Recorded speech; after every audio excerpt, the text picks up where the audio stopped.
Hello hello hello, welcome to मेट जी tutorial. मैं अभिषेक मौर्य, केमिस्ट्री फैकल्टी। आज हम लोग केमिस्ट्री की कुछ बेसिक चीज़ों को जानेंगे जो कि क्लास 11th के पॉइंट ऑफ व्यू से है, लेकिन इसको हम इतना बेसिक से जानेंगे कि जो 9 10th ये सब भी पढ़े हैं वो पूरा पूरा अच्छे से रिकैप हो पाए। तो इस वजह से चैप्टर का नाम तो एक तरह से बोल सकते हैं कि जो चैप्टर का नाम है some basic concept of chemistry, लेकिन इसमें केमिस्ट्री में जो छोटे छोटे इवेंट्स, जो घटनाएं रोज़ डेली लाइफ में होती हैं, वो सब चीज़ें इंक्लूड हैं। केमिस्ट्री होता क्या है, इसको कैसे हम अपने रियल लाइफ से रिलेट कर सकते हैं, और भी जो चीज़ें हैं जो हमारे इन्वायरमेंट में हो रही हैं साइंटिफिक, उस सब चीज़ों को समझने के लिए केमिस्ट्री एक साइंस का, कह सकते हैं कि साइंस का एक ब्रांच है जिसमें हम लोग स्टडी करते हैं छोटे छोटे मैटर्स के, पार्टिकल्स के, और उनके प्रॉपर्टीज़ की, उनके बिहेवियर की, कि कैसे ये वर्क करते हैं। तो सबसे पहले इसमें हम लोग सबसे पहले जानना चाहते हैं कि केमिस्ट्री होता क्या है। तो केमिस्ट्री क्या होता है, एक प्रॉपर डिफिनीसन के टर्म में यहाँ हम लिखे हैं कि जो केमिस्ट्री होती है, chemistry is the study of matter and it deal with the properties, composition, structure and the transformation they undergoes and the energy that is released or absorbed during this process। मतलब क्या है इसका definition? तो ये है, मतलब इसका ये है कि जो केमिस्ट्री है ना, उसमें हम लोग क्या क्या पढ़ते हैं, मैटर्स के बारे में, और जो उनकी प्रॉपर्टीज होती है कि मैटर की क्या प्रॉपर्टी है, सॉलिड है, लिक्विड है, गैस है, उनका बिहेवियर कैसा है, उनकी मेल्टिंग पॉइंट कैसी है, उनकी बॉइलिंग पॉइंट कैसी है, किससे क्या रिएक्ट करके क्या बनाते हैं, उनकी प्रॉपर्टी क्या है, और कंपोजिशन उसमें मिला क्या है, जैसे H2O है, पानी है, हाइड्रोजन और ऑक्सीजन से मिलके बना है। तो ऐसे ही और भी जितने भी सब्सटेंस हैं किन किन कंपोजिशन से मिलके बना है उसके बारे में पढ़ते हैं। स्ट्रक्चर के बारे में पढ़ते हैं कि उनके स्ट्रक्चर कैसे हैं, कैसे वो एक दूसरे से बॉन्डिंग किए हैं, कब उनका अट्रैक्शन फोर्स ज़्यादा होता है, कम होता है, उनके स्ट्रक्चर के बिहाव पे हम लोग केमिकल फार्मूला डिराइव करते हैं। और ज़्यादातर मेडिसिन्स वाले में आप लोग दवाइयों पे देखे होंगे कि कभी कभी स्ट्रक्चर बना होता है और उनकी प्रॉपर्टी का कंपोजिशन लिखा होता है। और दूसरी चीज़ जो है ट्रांसफॉर्मेशन दे अंडरगोस, मतलब वो एक स्टेज से दूसरे स्टेज में कैसे जाते हैं, कि जैसे मान लीजिए सॉलिड है वो लिक्विड में कैसे जाता है, लिक्विड से गैस में कैसे जाता है, कोई दो कंपाउंड को रिएक्ट कराते हैं तो तीसरा कंपाउंड जो प्रोडक्ट बनता है वो कैसे बनता है, उसके बारे में हम लोग पढ़ते हैं। और एनर्जी दैट रिलीज और अब्जॉर्ब ड्यूरिंग द रिएक्शन और प्रोसेस, मतलब जो ये प्रोसेस हो रहे हैं, रिएक्शन होते हैं, एक सब्सटेंस से दूसरा सब्सटेंस बनता है, तो उसमें कभी कभी एनर्जी लगती है और कभी कभी एनर्जी रिलीज होती है।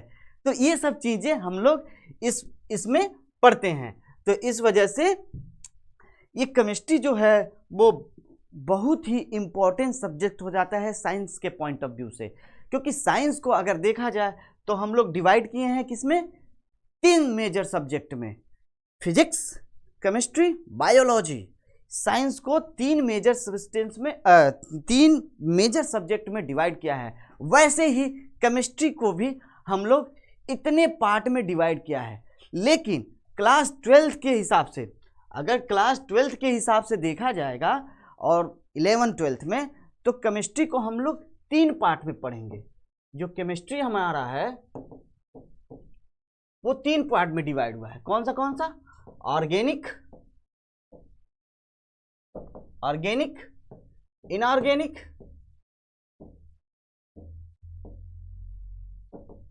और फिजिकल।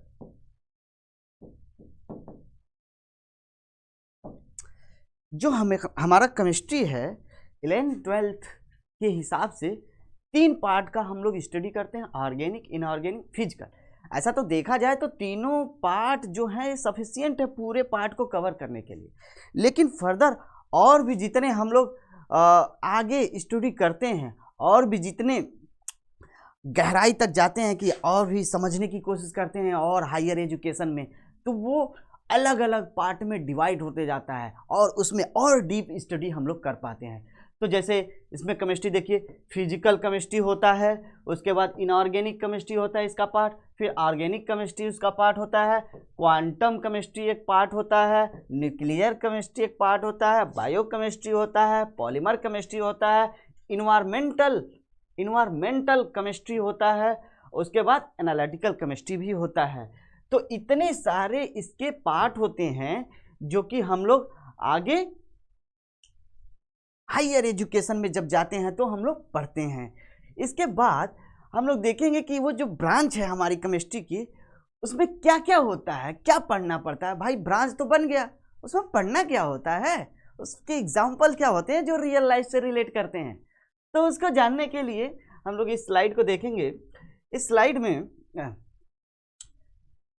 एक मिनट, थोड़ा सा स्लाइड आगे हो गया। इस स्लाइड में, हाँ इस स्लाइड है, तो जो ब्रांच पहला बनाया है कौन सा, फिजिकल केमिस्ट्री। फिजिकल केमिस्ट्री जो है इसमें जो हम लोग पढ़ते हैं, it is the physical principle of chemical system and reactions. जो हमारा फिजिकल सिस्टम होता है, जैसे कि मान लो एक सा बहुत बढ़िया एग्जांपल है थर्मोडायनेमिक्स। थर्मोडायनेमिक्स में या केमिकल इक्विलिब्रियम कह सकते हैं, आयनिक इक्विलिब्रियम कह सकते हैं, ये सब उसके पार्ट हैं फिजिकल केमिस्ट्री के। तो जो उसमें प्रिंसिपल होते हैं कि लॉ ऑफ एक तरह से थर्मोडायनेमिक सिस्टम सराउंडिंग, ये सब चीज़ें हैं जो प्रिंसिपल हैं केमिकल रिएक्शन के साथ हो रहे हैं, उसके बारे में पढ़ा जाता है कि उनका सिस्टम कैसा है, सराउंडिंग कैसा है, कि कैसा वो हीट इजॉल्व एक्सोथर्मिक है, एंडोथर्मिक है, क्या उनके रिएक्शन है, कैसे बिहेवियर है, ये सब के बारे में पढ़ा जाता है। रिएक्शन रेट देखा जाता है, जैसे एग्जांपल के रिएक्शन रेट की कितना तेज हो रहा है, कितना स्लो हो रहा है, इस तरह की जो प्रॉपर्टीज़ होती हैं, इस तरह से बिहेवियर जो होते हैं वो इस पार्ट में हम लोग पढ़ते हैं। उसके बाद देखिए इसमें आ गया थर्मोडायनेमिक्स, फेज चेंजेस। जैसे कि फेज क्या हुआ, पहले मान लीजिए सॉलिड था तो लिक्विड हो गया, लिक्विड है तो गैस हो गया, ऐसे कैसे कैसे कन्वर्जन हो रहे हैं, ये सब चीज़ों के बारे में हम इसमें पढ़ते हैं। अब दूसरा है हमारा organic chemistry, inorganic chemistry. Inorganic chemistry में हम लोग क्या करते हैं, ज़्यादातर फोकस हम करते हैं नॉन कार्बन जो वाले एलिमेंट्स, जो नॉन कार्बन कंपाउंड्स हैं। नॉन कार्बन कंपाउंड्स क्यों कह रहे हैं, क्योंकि जो कार्बन वाले कंपाउंड्स हैं, जो हाइड्रोजन और कार्बन मिलके बने होते हैं, उसको बोलते हैं हाइड्रोकार्बन, उसको ऑर्गेनिक केमिस्ट्री बोला जाता है, क्योंकि उसमें लिविंग ऑर्गेनिज्म जो कंपाउंड्स पाए जाते हैं, जो नेचुरली फॉर्म बाय नेचर होता है, उसमें हम लोग ऑर्गेनिक केमिस्ट्री में उस चीज़ को पढ़ते हैं। तो इसीलिए इसको फर्दर डिवाइड किया गया है इन ऑर्गेनिक केमिस्ट्री के हिसाब से, focus on non carbon compounds, metal and minerals. जो हमारा ये इनऑर्गेनिक केमिस्ट्री है, इसमें बता रहा है कि focus on non carbon compound. अब लेकिन इसमें ऐसा नहीं है कि नॉन कार्बन का मतलब यह है कि CO2 ऑर्गेनिक का है, CO2 भी इनऑर्गेनिक का पार्ट है, क्योंकि ये बिहेवियर वैसा करता है जो नॉन कार्बन टाइप का बिहेव हो। और कंपाउंड जो होते हैं इसके जो नॉन कार्बन हो, जैसे यूरिया हो गया, CO NH2 और NH2, एक CO के C डबल बॉन्ड O के साथ रहता है और 2 नाइट्रिल ग्रुप जुड़े रहते हैं। और मेटल, जो जितने मेटल्स हैं और नॉन मेटल भी कह सकते हैं, वो इनऑर्गेनिक में पढ़ते हैं। मेटल्स, नॉन मेटल्स और मेटलॉइड्स, उनके कैसे बिहेवियर हैं, क्या ट्रेंड हैं, कैसे कब इनकी मेल्टिंग पॉइंट बढ़ती है घटती है, ये सब की चीज़ें हैं, इसमें हम लोग पढ़ते हैं। और मिनरल्स कि मिनरल्स इनसे क्या क्या बनते हैं, एसिड, बेस, ये सब चीज़ें इसमें डील किया जाता है। बिहेवियर ऑफ साल्ट, इसमें क्या पढ़ा जाता है, बिहेवियर ऑफ, मान लीजिए एक होता है वॉल्यूमेट्रिक एनालिसिस, आप लोग आगे पढ़ेंगे तो उसमें रहता है कि एक तरह से टाइट्रेशन का मतलब ऐसा है कि उसमें 2 चीज़ों को मिलाते हैं, एसिड और बेस को जब मिलाते हैं तो एक तीसरी चीज़ बनती है साल्ट। अब उस साल्ट का बिहेवियर क्या है कि कब एसिडिक साल्ट है, कब बेसिक साल्ट है, कब न्यूट्रलाइज हो जा रहा है, तो ऐसी चीज़ें होती हैं, उसमें देखते हैं कि एसिड मान लीजिए स्ट्रॉन्ग एसिड है, वीक बेस है, तब उसका रिएक्शन करा रहे हैं तो कैसा साल्ट बनेगा, और स्ट्रॉन्ग बेस है और वीक एसिड है उसके साथ रिएक्शन करा रहे हैं तो कैसा साल्ट बनेगा, दोनों स्ट्रॉन्ग है तब, दोनों वीक है तब, ऐसे टाइप की चीज़ है। मेटल रिएक्शन, मेटल जो है किसके किसके साथ कैसे कैसे रिएक्शन करते हैं, ऑक्सीजन के साथ कैसे रिएक्शन करते हैं, और नाइट्रोजन के साथ कैसे रिएक्शन करते हैं, क्लोरीन के साथ कैसे रिएक्शन करते हैं, और फ्लोरीन के साथ, जैसे भी जितने भी रिएक्शन होते हैं मेटल के, इसमें हम लोग पढ़ते हैं। क्रिस्टल स्ट्रक्चर, क्रिस्टल स्ट्रक्चर कैसा होता है कि वो प्लेनर है, नॉन प्लेनर है, कैसा है, वो सब की चीज़ों के बारे में हम लोग पढ़ते हैं। अब आते हैं ऑर्गेनिक केमिस्ट्री। ऑर्गेनिक केमिस्ट्री में क्या है, हम पहले ही बताए हैं कि ऑर्गेनिक केमिस्ट्री में जो नेचुरल कंपाउंड्स होते हैं उनके बारे में पढ़ा जाता है। जैसे मान लीजिए हमारा सेलुलोज एक एग्जाम्पल हो गया, ग्लूकोज हो गया एग्जाम्पल, और बायोकेमिस्ट्री से रिलेटेड वाली चीज़ें भी ऑर्गेनिक केमिस्ट्री में आ जाती हैं। तो इसमें है study with carbon based compound and their reactions, मतलब carbon based compound in the sense कि कार्बन और हाइड्रोकार्बन से रिलेटेड जो भी कंपाउंड है, जैसे मीथेन हो गया, इथेन हो गया, और भी चीज़ें जितने इसके डेरिवेटिव्स हैं, अल्कोहल हो गया, और नाइट्रोलिक ग्रुप है, कार्बोक्सिलिक एसिड है, जितने भी ये कार्बन और हाइड्रोजन से रिलेटेड कंपाउंड्स है जो नेचुरली अकरिंग पाई जाती हैं जनरली, उसके बारे में हम लोग पढ़ते हैं। अब इसमें एग्जाम्पल के तौर पे हाइड्रोकार्बन अभी बताए हैं, हाइड्रोजन और कार्बन का मिल के जो कंपाउंड बनते हैं, जैसे CH4 हो गया, ठीक, ये हमारा हो गया। ड्रग सिंथेसिस, जो दवाइयाँ बनती हैं कैसे बनती हैं भाई, उनका कैसे काम होता है। पॉलीमर रिएक्शन कि बहुत सारे, अगर एक जैसे मॉलिक्यूल है उसके नंबर ऑफ मॉलिक्यूल्स को रिएक्शन के एक सर्टेन टेम्परेचर प्रेशर पे, और एक रिएजेंट हो या जो भी चीज़ें हैं उस स्पेसिफिक रिक्वायरमेंट के हिसाब से वो लगाते हैं, तब ये पॉलीमर बनता है कंप्रेस करके। और इसके बाद आता है quantum chemistry. Quantum chemistry applies quantum mechanics to explain atomic and molecular behaviour. जो हमारा क्वांटम केमिस्ट्री है इसमें बता रहा है कि क्वांटम मैकेनिक्स को अप्लाई करके हम लोग एक्सप्लेन करते हैं एटॉमिक एंड मॉलिकुलर बिहेवियर, कि एटम और मॉलिक्यूल कैसे बिहेव करते हैं उस स्टेज पे, उसके बारे में हम लोग पढ़ते हैं। जैसे मॉलिकुलर ऑर्बिटल्स, मॉलिकुलर ऑर्बिटल्स कैसे बनते हैं, हाइड्रोजन का, CO का, सबसे कन्फ्यूजन तो CO का होता है क्योंकि अलग अलग बुक में अलग अलग दिया रहता है। Molecular orbitals, electronic configurations, bonding theories, कि बॉन्डिंग थ्योरीज कैसे, कौन कौन से बॉन्डिंग थ्योरीज आए इलेक्ट्रॉनिक कॉन्फ़िगरेशन के लिए, कब N+L रूल लगता है, कब इसका क्या नाम है 2n² रूल लगता है, उसके क्या एक्सेप्शन है, बोर्न मॉडल ने क्या दिया, अब प्रिंसिपल कैसे काम करता है, इस सब के बारे में इसमें हम लोग पढ़ते हैं। फर्दर डिवीजन है न्यूक्लियर केमिस्ट्री। न्यूक्लियर केमिस्ट्री के बारे में हम लोग कैसे, इसमें न्यूक्लियर केमिस्ट्री में लिखा है explore nuclear process, radio activity and nuclear reactions. मतलब इसमें ये कह रहा है कि जो हम लोग न्यूक्लियर प्रोसेस जो होता है, जैसे कि कभी कभी आप लोगों ने सुना होगा कि न्यूक्लियर बम है, न्यूक्लियर बम है तो कैसे काम करता है, उसमें चैन रिएक्शन होते हैं, एक बैक टू बैक, एक के बाद एक रिएक्शन हो गया, फ्यूजन होता है, फिशन होता है, एग्जाम्पल में शायद दिया होगा, हाँ, फिजन होता है, फ्यूज़न होता है, ये इस टाइप के रिएक्शन उस बॉम्ब में होते हैं। अब कई जगह तो इसका डायरेक्ट इम्पैक्ट देखा गया है, कभी कभी ये है कि हम लोग भी खुद देख सकते हैं, नेट पे जाके देख सकते हैं कि 50 ऐसे जो कंट्री हैं नए नए तरीके से अपनी एक्सपेरिमेंट कर रहे हैं, बड़े बड़े बम बना रहे हैं, एटॉमिक बम बना रहे हैं, न्यूक्लियर बम बना रहे हैं, जिससे पूरी धरती डरी हुई है। लोग सोच रहे हैं कि इतने सारे बम बन रहे हैं, किसी दिन गिरा तो क्या होगा। इस वजह से थोड़ा सा हम लोगों को इस सब चीज़ों पे कंट्रोल करना चाहिए। एक अभी तो एक कह सकते हैं कि संस्था है जो रेगुलेट कर रही है कि हाँ यहाँ वहाँ कुछ हो ना पाए, लेकिन इन फ्यूचर अगर ऐसा कुछ हुआ, अब कोई वार वगैरह हुआ तो पूरा धरती का विनाश तो होना एकदम फिक्स है, अगर ऐसा कुछ हुआ तो। क्योंकि इतने सारे न्यूक्लियर बम बन गए, ये बहुत पावरफुल भी होते हैं। Nuclear fission and fusion, fission और फ्यूजन ये दो प्रोसेस होते हैं।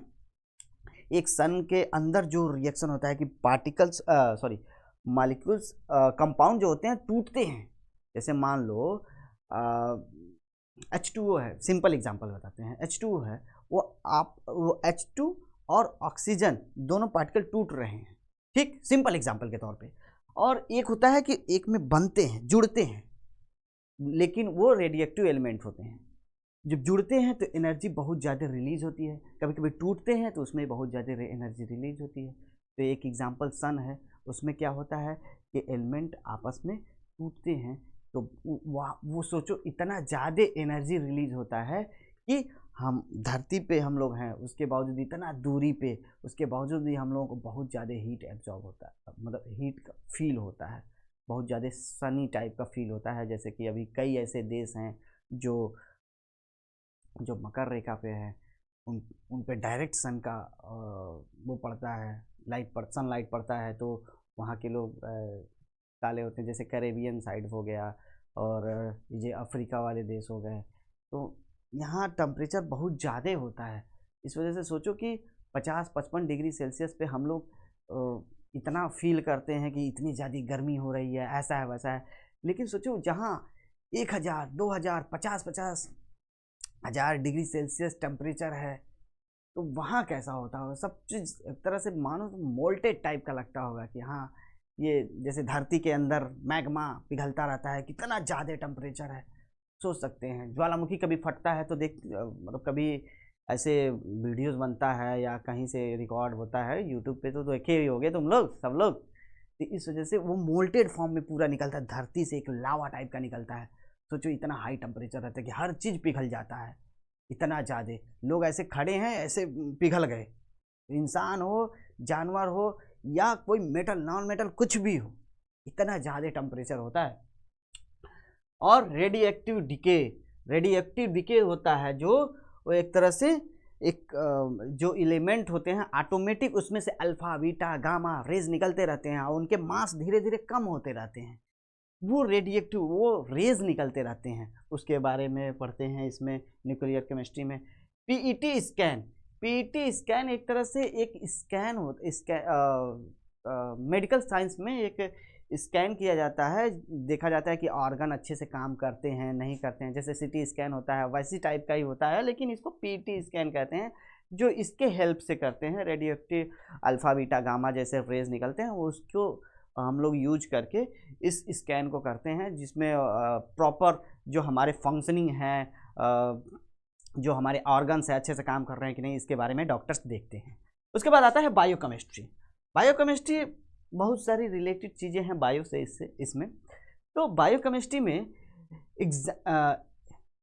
Examine chemical process in living organism, मतलब जो हम लोग लिविंग चीज़ें हैं, जैसे कि मान लो हम हैं, जानवर हैं और पेड़ पौधे हैं, जैसे जो भी जिंदा चीज़ें हैं, उसमें कैसे केमिकल प्रोसेस होता है, दवाइयाँ कैसे काम करती हैं, कौन से एंजाइम कब एक्टिवेट होते हैं कब नहीं एक्टिवेट होते हैं, जितने सारे ये हम लोग एंटीबॉडीज़ बनाते हैं, ये सब के बारे में देखते हैं कि हमारा बॉडी कैसे रिस्पॉन्स करता है, कैसे उसको अडॉप्ट करता है, कब उसका एंटीबॉडीज़ बनाता है, कैसे उसके एंजाइम प्रॉपर फंक्शनिंग में हैं नहीं हैं, कैसे, ये सब के बारे में इसमें स्टडी करते हैं। ठीक है, अब देखो enzyme action, metabolism, DNA replication. मतलब जो मेटाबॉलिज्म है हमारा फंक्शनिंग प्रॉपर काम कर रहा है कि नहीं, डीएनए रिप्लिकेशन, डीएनए आरएनए जो उसमें रिप्लिकेशन होता है वो कैसे होता है, इस सब के बारे में पढ़ते हैं। एंजाइम एक्शन में ये होता है कि हमारा एंजाइम कैसे काम कर रहा है, किसी भी दवा को हम लोग खाते हैं तो कैसे काम करता है, कौन सा पार्ट उसमें जाके कैसे फिक्स होता है, तो कौन से एसिड कौन सा रिएक्शन अंदर होता है, फिर क्या बनता है, कैसे उस चीज़ को ओवरकम किया जाता है, बढ़ाता है। तो क्या होता है, कभी कभी होता है ना कि हमारे शरीर में किसी चीज़ की कमी हो गई, जैसे कहते हैं लोग आयरन की कमी हो गई, तो आयरन की कमी हो गई तो इसका मतलब ये थोड़ी है लोहा खा लो, उसके लिए लोहा ही लेना होता है, आयरन ही लेना होता है, लेकिन उसका अलग फॉर्म होता है। ऐसे नहीं कि लोहा खा लो पता चला पेट ही चीर डाला, ऐसा नहीं होता है। वो बहुत बारीक पिसा हुआ रहता है। जैसे कहते हैं ना लोग, कढ़ाई, लोहे की कढ़ाई में पालक की सब्जी खाइए तो आयरन की कमी पूरी हो जाएगी। तो ऐसा थोड़ी है कि लोहे की कढ़ाई में डालने से ये होता है कि पूरा पूरा एकदम लोहे की कढ़ाई एकदम उसमें आ जाए। लेकिन ये है कि कभी बनाते वक्त देखे होंगे ब्लैक हो जाता है, अगर आप लोग देखे हैं तो उसमें ब्लैक हो जाता है। तो उससे क्या होता है कि वो आयरन के पार्ट्स आ जाते हैं उसमें, और वो धीरे धीरे हमारे बॉडी पार्ट में मिल जाते हैं। सोडियम जैसे आ जाता है, किससे? नमक से, क्लोरीन, ये सब खाते हैं तो सोडियम, ये आयंस जो होते हैं, मैग्नीशियम, सोडियम, और भी जो हैं हमारे न्यूरॉन्स की फंक्शनिंग में काम देते हैं कि किसी भी मैसेज को, सिग्नल को कितना जल्दी दिमाग के पास पहुंचाया जाए। तो ये पोटेशियम और मैग्नीशियम, सोडियम, ये सब भी ज़रूरी हैं। तो हमारे बॉडी को क्या क्या रिक्वायरमेंट्स हैं, कौन कौन से आयंस लगेंगे, कैसे उसमें फंक्शनिंग होती है, इस सब के बारे में बायोकेमिस्ट्री में पढ़ते हैं। पॉलीमर केमिस्ट्री में deal with the synthesis and property of polymers large molecules, मतलब कि कैसे हम लोग पॉलीमर्स को बनाते हैं। जो बड़े बड़े बड़े एक तरह से फैक्ट्रीज होते हैं, बड़े बड़े फैक्ट्री, जैसे हम लोग पॉलीबैग का यूज करते हैं, पॉलीथीन का, और बहुत सारे ऐसे प्लास्टिक वगैरह जो आजकल तो मैक्सिमम चीज़ें प्लास्टिक की हैं। चेयर हो गया, एक तरह से पाइप हो गया, टेबल हो गया। अब चारों ओर घूम के देखेंगे तो प्लास्टिक वाली चीज़ें बहुत देखेंगे, लेकिन उसमें भी कई टाइप्स के प्लास्टिक होते हैं।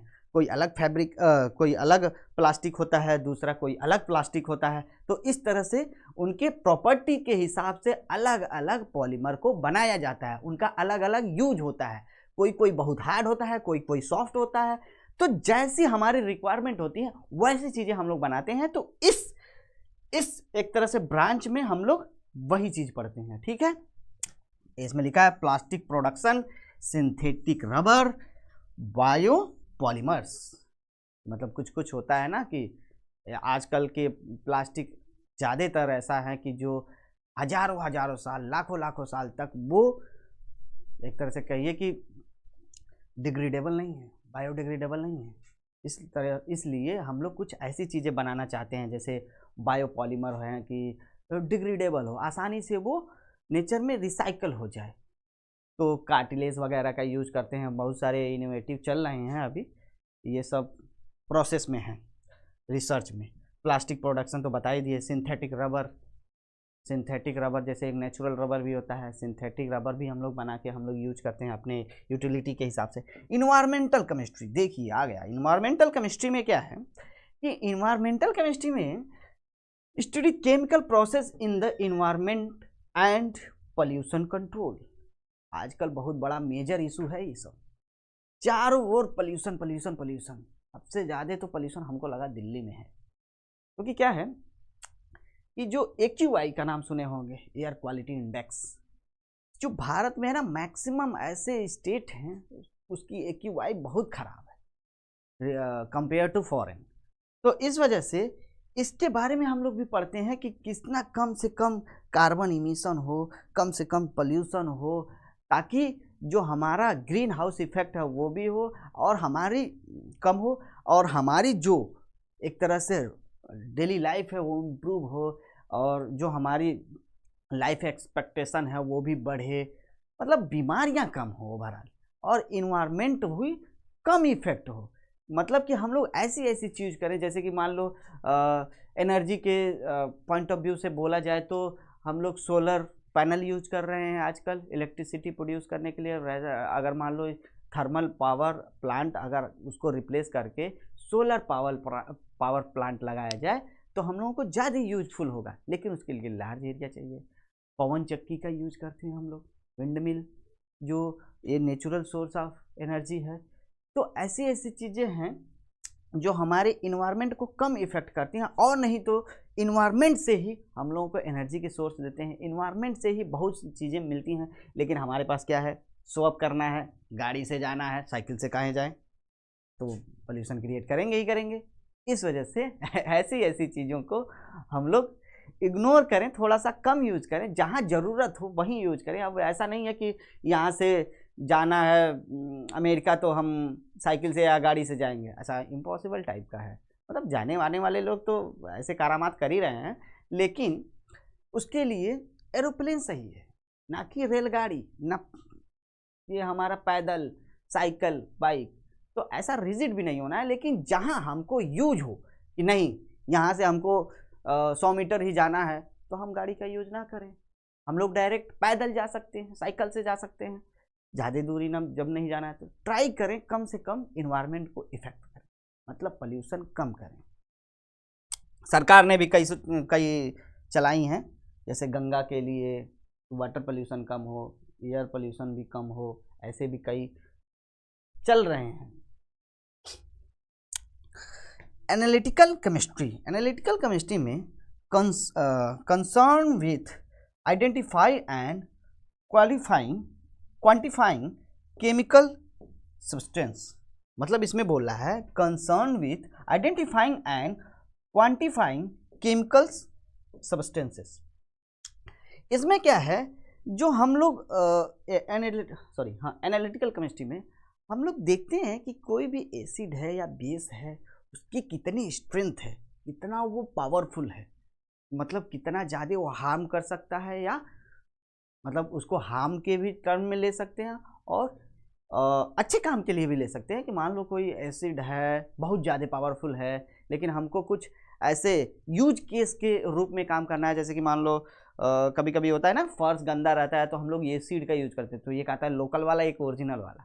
तो लोकल वाला जो होता है तो उसमें क्या होता है कि बहुत, मतलब एक तरह से कहिए कि बहुत ज़्यादा डाइल्यूटेड होता है, और उसको अपने हाथ से भी यूज कर सकते हैं, पोछा वगैरह लगा सकते हैं, या पैर से ही, या पोछे वाला जो आता है लकड़ी उससे। लेकिन कुछ आते हैं स्ट्रॉन्ग एसिड, मान लीजिए कुछ ऐसे चीज़ें हैं फर्श पे चिपके हुए हैं जो सिंपल चीज़ों से नहीं रिमूव हो सकती, तो उसके लिए क्या है, प्रॉपर उसका मतलब वो साफ़ करने वाले लोग आते हैं कि उसको हटाने के लिए, वहाँ से वो चीज़ें साफ़ करने के लिए, अलग अलग कंपोनेंट को न्यूट्रलाइज करने के लिए, जो फर्श पे गिरा है उसके लिए अलग अलग टाइप के केमिकल का यूज होता है कि उसको रिमूव कर पाए। जैसे कि मान लीजिए हम लोग डाई वाई, अगर डाई का यूज करते हैं कई कलर वलर के हटाने के लिए या चढ़ाने के लिए, तो उसमें देखा जाता है कितना। अब ये है कि अब कोई कोई नील का यूज कर रहा है, कोई डाई का यूज कर रहा है, तो अलग फर्क दिखेगा ना, नील वाला थोड़ा सा कम गाढ़ा होगा।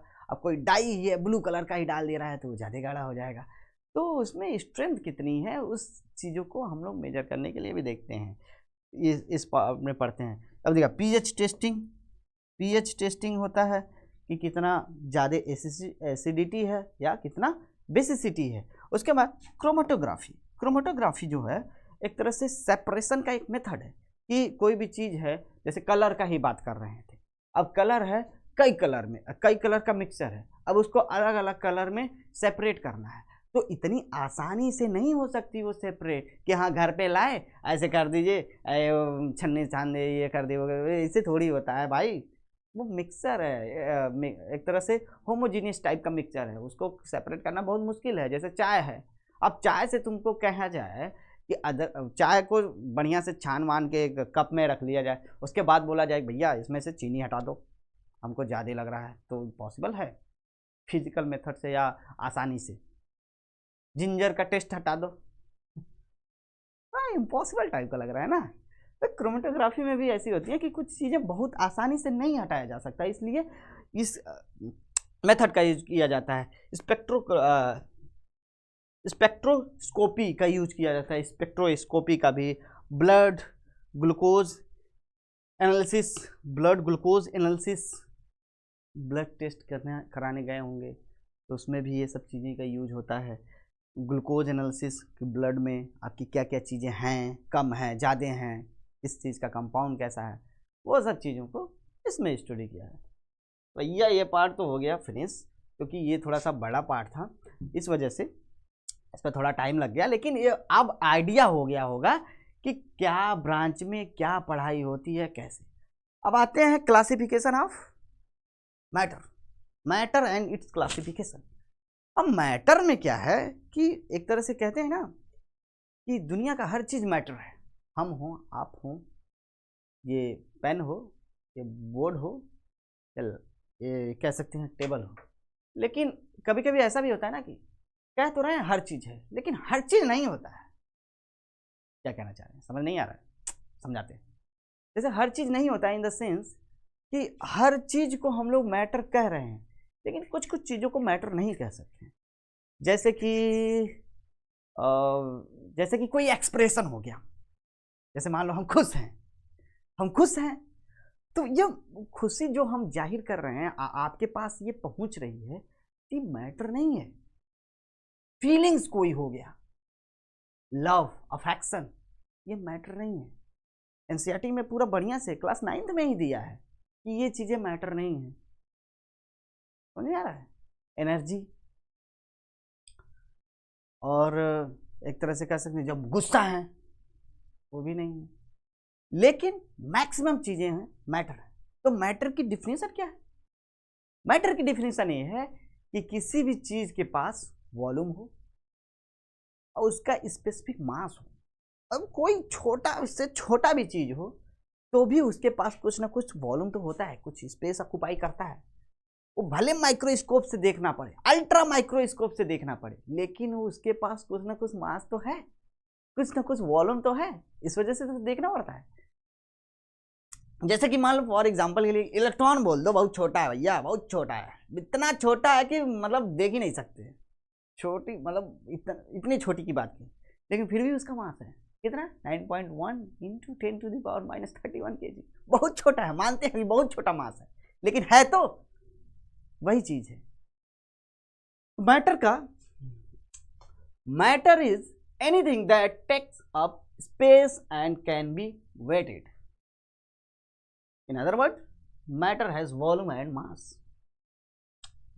अब मैटर के कई टाइप्स होते हैं, उनके प्रॉपर्टी के बेसिस पे डिफाइन किया गया। अब ये जो देखिए, ये क्या है, कलाकारी तो दिख रहा है लेकिन सॉलिड में है। ये बर्फ का बना दिए हैं लोग, बर्फ का ये लिक्विड है। पानी में कोई कंकड़ पत्थर मारे होंगे, ये तो हमको लगता है जनरली सब लोग किए। अब कोई नहीं किया है तो भैया शब्द नहीं है हमारे पास, हम तो किए हैं, बहुत लोग भी करते हैं, आप भी किए होंगे, हमको जहां तक है। पानी की बूंद है, लिक्विड है। ये बादल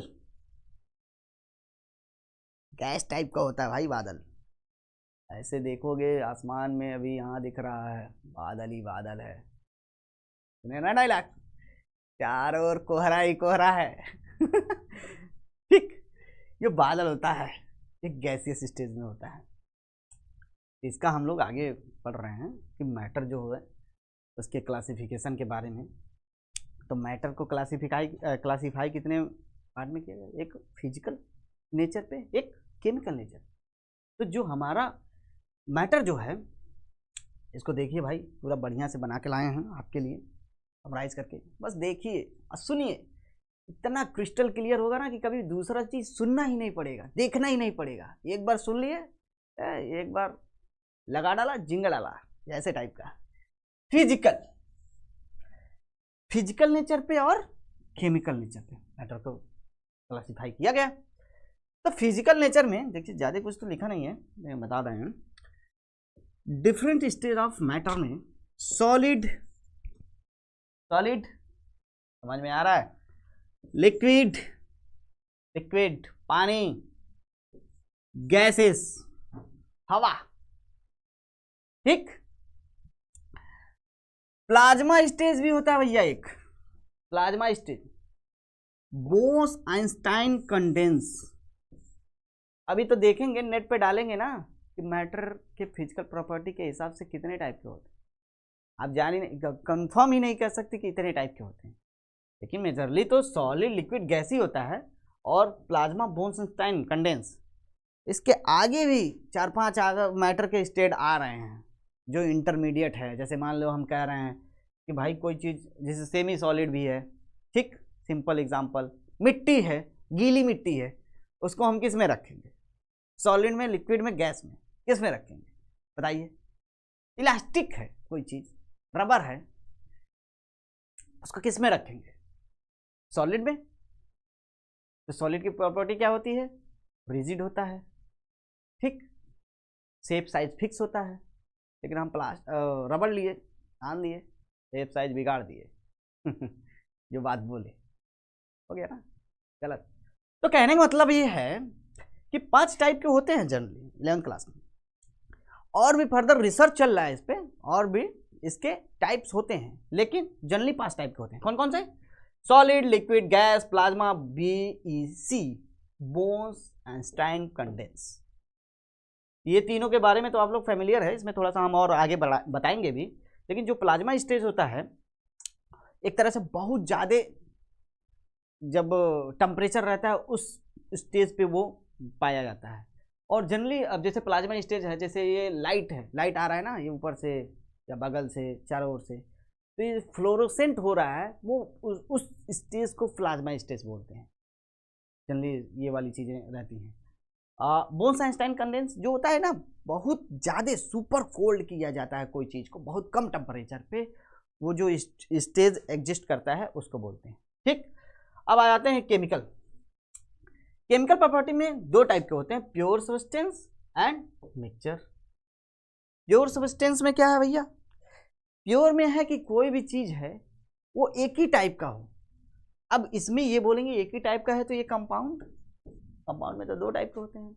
आगे भी सुनो कि मतलब जो प्योर सब्सटेंस हो मतलब एक ही टाइप के पार्टिकल्स हो, फिक्स हो कि एक ही टाइप का है। अगर उसमें हाइड्रोजन है तो पूरा एटम हाइड्रोजन का हो। अगर मान लो आयरन का है, आयरन का एक एटम है तो सब आयरन ही एटम हो। लेकिन अगर दूसरा एटम कोई मिला रहे हैं तो ये फिक्स प्रोपोर्शन में हो। फिक्स प्रोपोर्शन में मतलब जैसे मान लो मिक्सचर और प्योर सब्सटेंस में कंपेयर करें तो दाल चावल है, दाल चावल को एक ही में मिक्स कर दिए, अरे वैसे वाला बिना बनाए हुआ जा रहा है कि कुछ ऊपर से जा रहा है, इतनी सिंपल बात नहीं समझ में आएगा तो क्या। मिक्सचर और प्योर सब्सटेंस में कि जो हमारा दाल चावल है, बना ही लो भाई अब, तब भी वो मिक्सचर ही है। ठीक, तो उसमें जो एक तरह से अमाउंट है, जो एक तरह से कह सकते हैं कि सब्सटेंस 1 का, सब्सटेंस 2 का, उसको मिलाएंगे, कोई फिक्स नहीं है कि हाँ आधा किलो ये डालेंगे तो आधा किलो ये डालेंगे, या आधा किलो चावल डालेंगे तो 250 ग्राम दाल डालेंगे। कोई फिक्स नहीं है, अपने हिसाब से आदमी कम ज़्यादा कितना भी कर सकता है, अमाउंट फिक्स नहीं होता है। और दूसरी मेजर चीज़ क्या होती है कि जो प्योर सब्सटेंस होते हैं वो थ्रू आउट मिक्सचर यूनिफॉर्म होते हैं, मतलब थ्रू आउट यूनिफॉर्म होते हैं। जैसे कि कोई भी चीज़ है, जैसे नींबू पानी है, नींबू पानी है, नहीं ये होमो हीट्रो में आ रहे थे, मिक्सचर की या प्योर की ही बात करें। जो मिक्सचर में जो होता है एक तरह से उनके अमाउंट फिक्स नहीं होते हैं, इस वजह से हम लोग ये कह सकते हैं कि मिक्सचर में एक तरह से अमाउंट भी फिक्स नहीं है, और सब्सटेंस की कि कौन कितना सब्सटेंस पड़ेगा ये भी फिक्स नहीं होता है। अब मिक्सचर मिलाते हैं ना तो उसके कॉन्स्टिट्यूएंट पार्टिकल्स के भी प्रॉपर्टी उसमें रहते हैं। जैसे दाल चावल को एक में मिक्स किए तो दाल का भी प्रॉपर्टी रहेगा और और चावल का भी प्रॉपर्टी रहती है, ये कॉन्स्टिट्यूएंट पार्टिकल्स उसके हुए। लेकिन प्योर सब्सटेंस में अगर 2 चीज़ों को, प्योर सब्सटेंस को मिलाते हैं, रिएक्ट कराते हैं, तो अपनी जो इंडिविजुअल प्रॉपर्टी होती है वो खो देती है और नया प्रॉपर्टी बनाता है। जैसे ये हमारा हो गया हाइड्रोजन और ऑक्सीजन मिला के H2O बना दिए। ठीक, अब हाइड्रोजन की प्रॉपर्टी दूसरी थी, ऑक्सीजन की प्रॉपर्टी दूसरी थी, लेकिन ये पानी बन गया जब तो इसकी एक यूनिक प्रॉपर्टी हो गई, ये भी दूसरी है। ठीक, तो इस हिसाब से अगर यहाँ दाल चावल मिलाते, डी से दाल प्लस सी से चावल, ये दाल चावल का मिक्सचर बन गया। अरे दाल चावल का एग्जांपल इसलिए ले रहे हैं कि जनरली लोग यही सब खाते हैं, हमको लगता है राष्ट्रीय भोजन इसको घोषित कर देना चाहिए। तो इसमें क्या है, ये जब बन जाएगा ना, प्रोडक्ट जब बनेगा इसका प्रोडक्ट, तब भी इसमें दाल और चावल का प्रॉपर्टी रहेगी, लेकिन जबकि इसमें नहीं रहेगी। डिफरेंस समझ में आया? अब इसमें एलिमेंट भी बता चुके हैं कि क्या, जब एक ही टाइप्स के हों, एक ही टाइप्स के एटम हो तो उसको एलिमेंट बोलेंगे। ठीक, कंपाउंड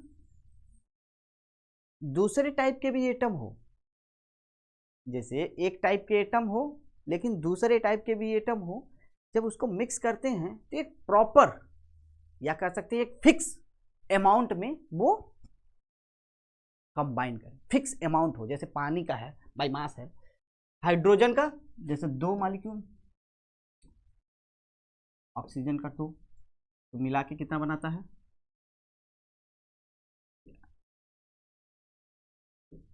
2H2 है, 2H2 बना दिया। ठीक, तो इसका हो गया कितना बाई मास 2, इसका 8 गुना 16, इनका रेशियो 2/16,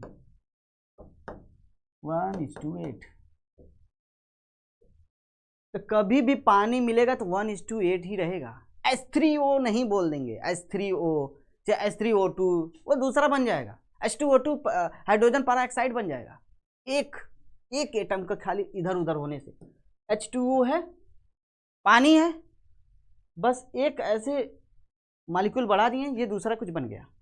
तो मतलब जब जब इसका जो अमाउंट की क्वांटिटी है वो फिक्स है, एक रेशियो में है, तब वो अलग अलग कंपाउंड कहाएगा। ठीक है, अब इसमें एलिमेंट में भी further metal, non metal, metalloids. Metal क्या है, जो मेटेलिक प्रॉपर्टी शो करते हैं, जैसे सोनरस हार्ड होता है जनरली, अब पोटेशियम और सोडियम छोड़ के, एक्सेप्शन भी होते हैं, जनरली सॉलिड में पाए जाते हैं मेटल्स, Hg छोड़ के। कभी कभी कुछ ऐसे होते हैं कि थोड़ा सा भी टेम्परेचर बढ़ा दो, सीजियम, गैलियम, ये लोग लिक्विड में आ जाते हैं। तो नॉन मेटल भी है, जैसे फ्लोरीन, क्लोरीन, ऑक्सीजन, नाइट्रोजन, ये नॉन मेटल है। मेटलॉइड ऐसे होते हैं कि जो दोनों प्रॉपर्टी शो करते हैं, कुछ मेटल का, कुछ नॉन मेटल का भी। तो ये बीच वाले लोग होते हैं, बीच वाले लोग, समझ आ रहा है। अब कंपाउंड में भी 2 टाइप के होते हैं, ऑर्गेनिक कंपाउंड होते हैं और इनऑर्गेनिक कंपाउंड होते हैं, क्योंकि आगे अभी हम लोग काफ़ी अच्छे से देखे हैं, इतना तो एक्सप्लेन करने की जरूरत नहीं, ऑर्गेनिक क्या होता है, इनऑर्गेनिक क्या होता है। अब इसमें भी फर्दर डिवीजन करने वाले लोग करते हैं कई बेसिस पे, चार्ज के बेसिस पे, कैटायन, एनायन, तो वो रिसर्च का पार्ट है, आप पढ़ेंगे आगे समझ भी पाएंगे। मिक्सचर में आते हैं, मिक्सचर में 2 टाइप के, होमोजीनियस, हेट्रोजीनियस। होमो का मतलब होता है सेम,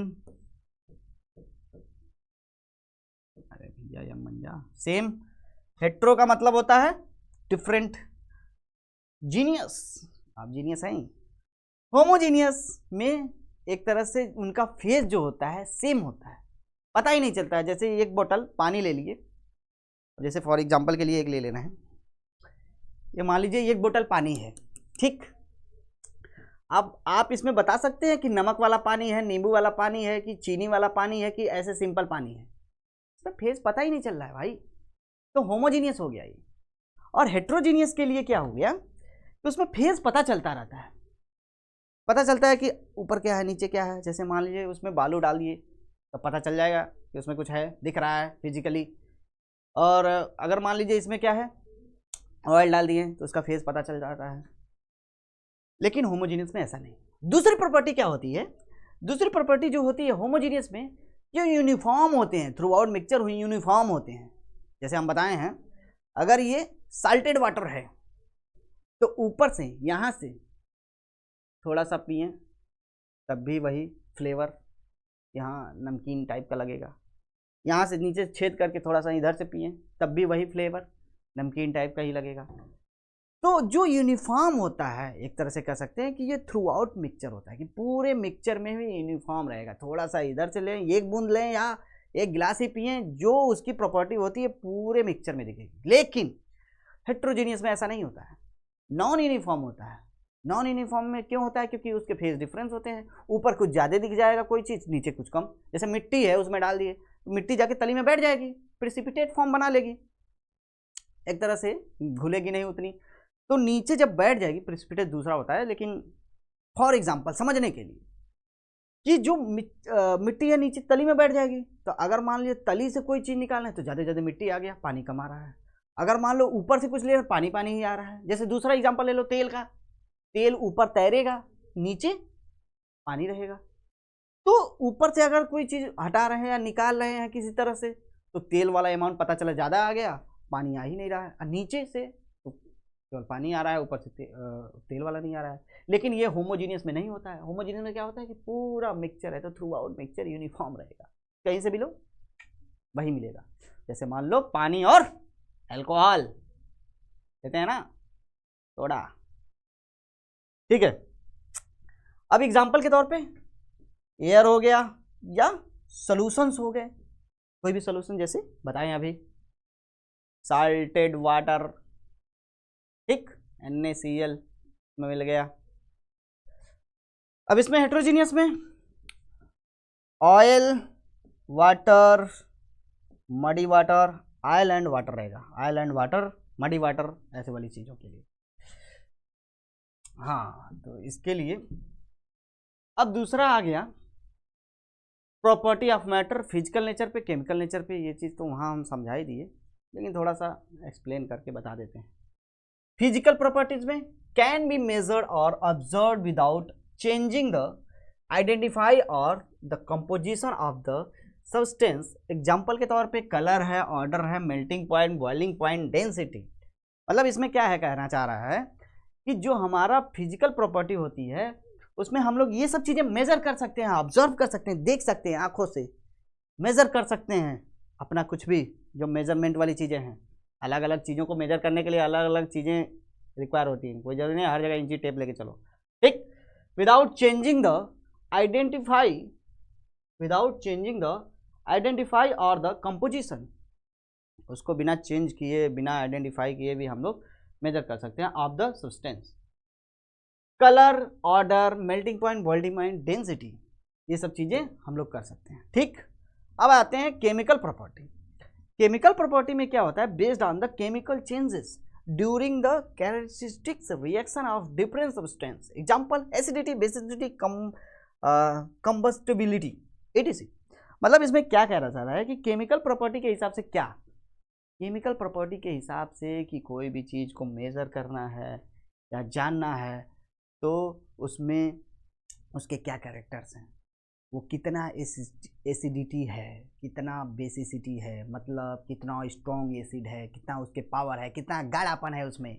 एक सॉलिड सोल्यूशन पूरा है भाई इसके बारे में पढ़ने के लिए, क्लास 12th में एक चैप्टर है पूरा पूरा, समझ में आ रहा है।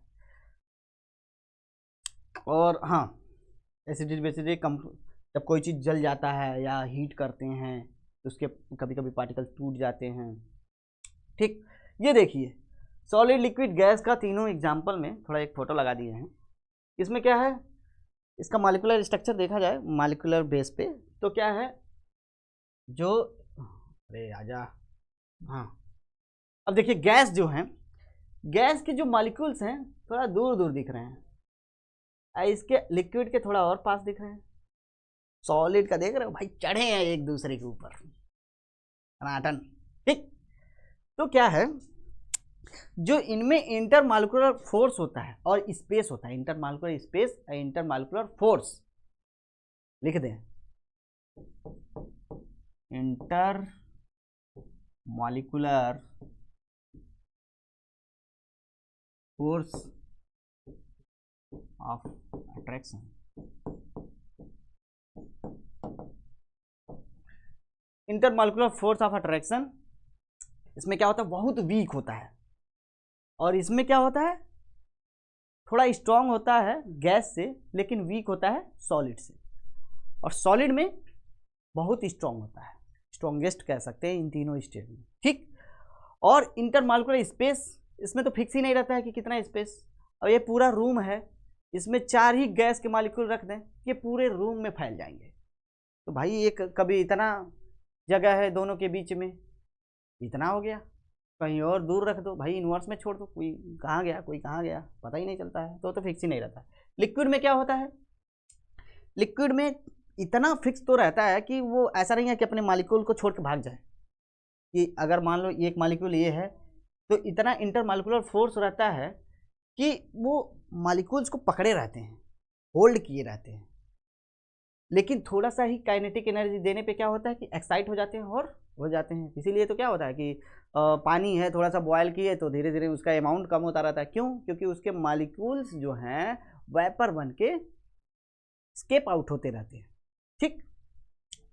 और गैस में सॉरी लिक्विड में क्या है, सॉरी सॉलिड की बात कर रहे हैं भाई, सॉलिड है ना, सॉलिड आदमी है, सॉलिड, कोई भी चीज़ सॉलिड बोलो तो सॉलिड मतलब कंपैक्ट होता है बहुत ज़्यादा, इंटरमालिक्यूलर स्पेस इसमें बहुत कम रहता है, और फोर्स जो इंटरमालिक्यूलर फोर्स ऑफ अट्रैक्शन जो होता है बहुत ज़्यादा होता है। ठीक, बहुत ज़्यादा होता है, मतलब कि इतना आसानी से इसको तोड़ा नहीं जाता। अब ये लोग अलग अलग अपनी प्रॉपर्टी तो करते हैं।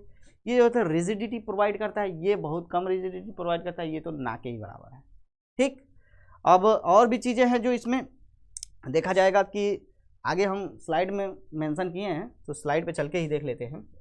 अब दूसरी चीज़ है, ये हमारा कुछ एग्जांपल है रियल लाइफ से रिलेटेड सॉलिड लिक्विड गैस का। जैसे कि 3 स्टेट ऑफ मैटर हम लिखे हैं यहाँ, सॉलिड है, लिक्विड है, गैस है। रियल लाइफ एग्जांपल के तौर पे आप समझ सकते हैं कि कौन सी चीज़ें सॉलिड है, कौन सी लिक्विड है, आप सेल्फ आइडेंटिफाई कर सकते हैं। हैट, अरे ये सब तो बहुत कॉमन एग्जांपल है, हैट है, पेंसिल है, स्केच बोर्ड है, टेबल है, स्नो है, एप्पल है, बाइसिकल है, और क्या है भाई, कंप्यूटर है, ट्री हाउस है, ट्री हाउस देख रहे हो, पेड़ पे घर बनाए हैं। Liquid, milk, water in pool, अच्छा पूल में जो वाटर है, ड्रिंक, जूस, सूप, रैन, हॉट चॉकलेट भी है, हॉट चॉकलेट।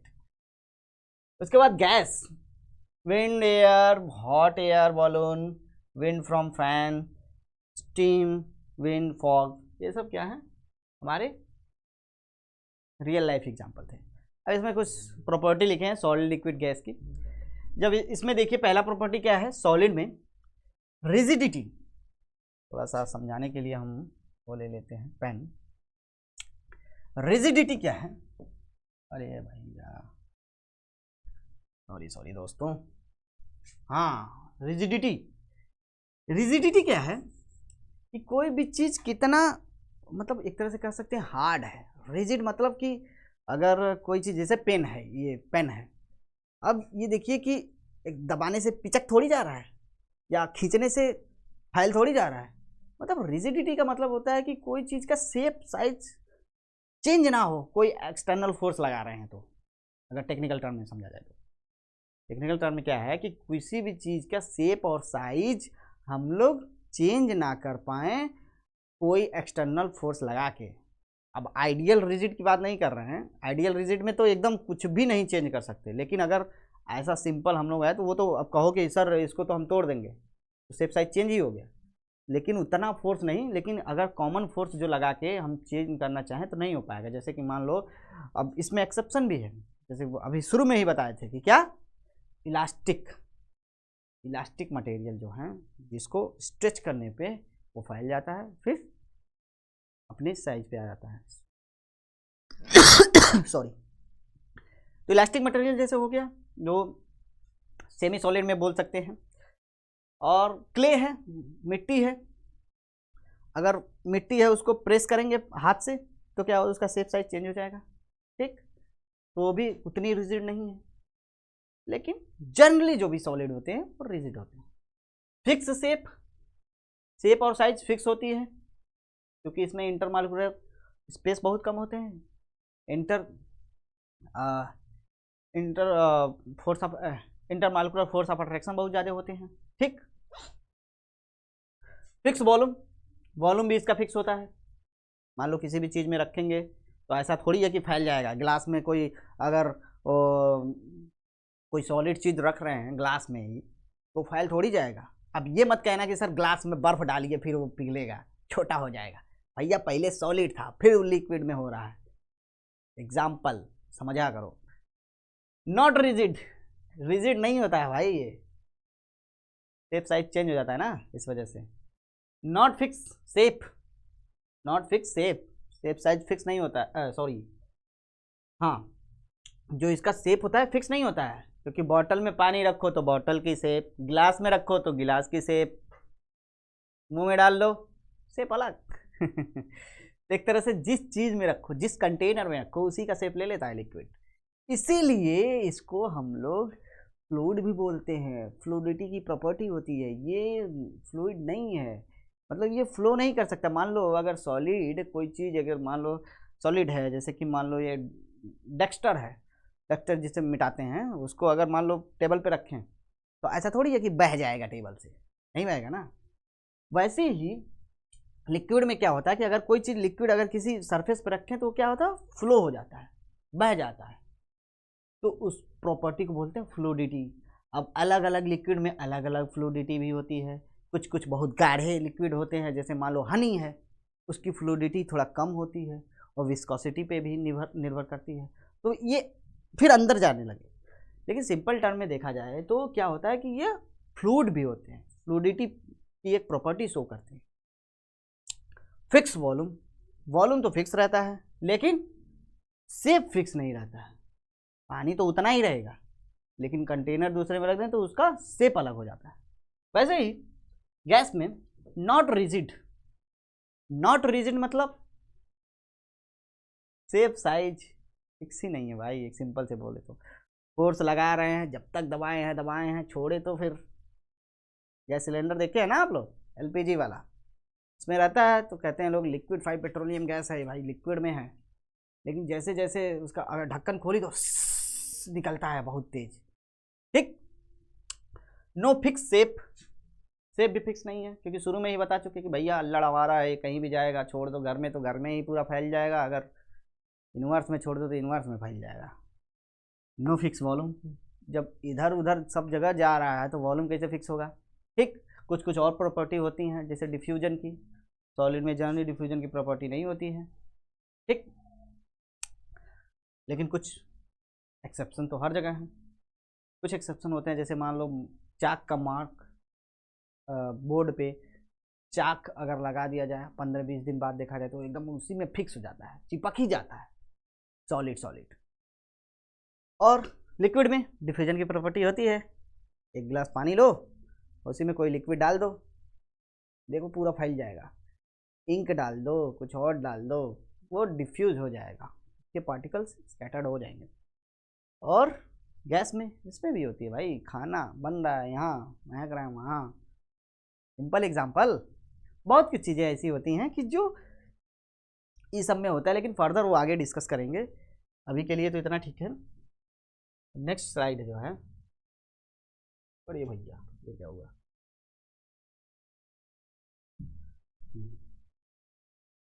नेक्स्ट स्लाइड जो है, हाँ, नेक्स्ट स्लाइड जो है हम लोगों का, अब ये सब चीज़ें तो पढ़ लीजिए, इसको मेजर कैसे करेंगे, कितना उसमें कौन सा कैसे स्टेप फॉलो करना है। अब इसके पीछे थोड़ा सा हिस्ट्री बता रहे, थोड़ा सा।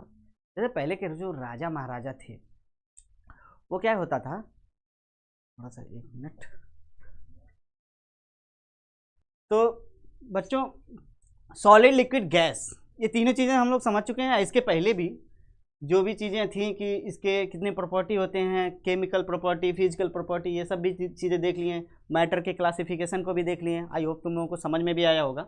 उसके बाद है हमारा इसका ब्रांच की, एक तरह से केमिस्ट्री हम लोग पढ़ रहे हैं, तो उसके बारे में कौन से ब्रांच हैं, कैसे कैसे इसकी यूटिलिटी है, ये सब चीज़ों को हम लोग देख चुके हैं। तो अब इस नेक्स्ट लेक्चर में हम लोग कोशिश करेंगे कि जो इसके मेज़रमेंट हैं, कि कैसे इसको मेज़र किया जाता है, क्या क्या इसके